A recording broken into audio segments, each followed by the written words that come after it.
Hey everybody, I'm going to do a really quick video. So I was changing the oxygen sensors on my 2001 Jeep Cherokee.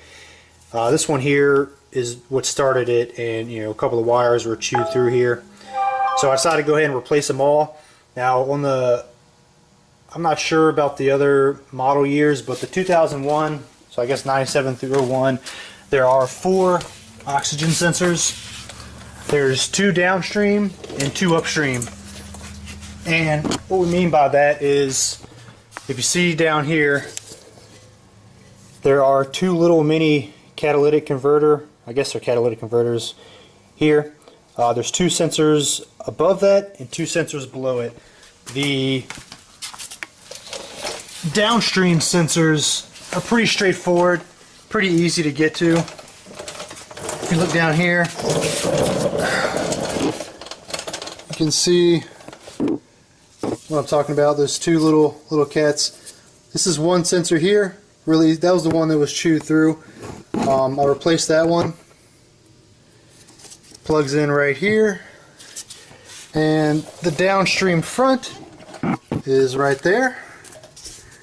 Once again, pretty easy to get to, and it plugs in right there. I did warm the engine up before I broke these loose. I don't know if it helped out or not, but I did. Now, what I want to do the video on was the top, the upstream sensors. These are a little harder to get to. So what I did was I took the air box out, and this front upstream plugged in right here, ran around, and it's up under the manifold here. I don't know if you can see. Yep, there's the front, and right there, my hand's in the way. So right there, let's see, right there. There's the rear, and there's the front.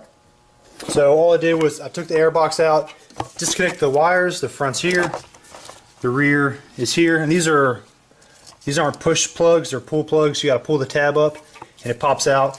And these things are mounted with right here on these brackets. You don't have to worry about messing those up because they come, because that's on the plug side. Those are going to get replaced anyway. I have a O2 sensor socket. It's got a break in it, so you can slide it over the wires.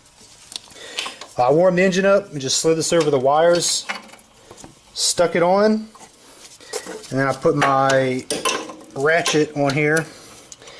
And to actually break them loose, I just hung my ratchet on here like so, and then I went underneath, and I did put a bar on it to give me a little more reach and to help with leverage. So I put it on from up top, and I went underneath and broke it loose. And once you got them broken loose, they just come right out.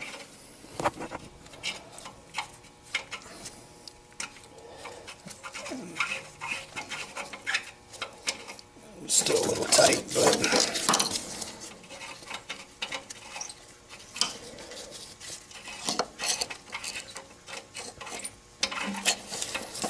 and there we have it.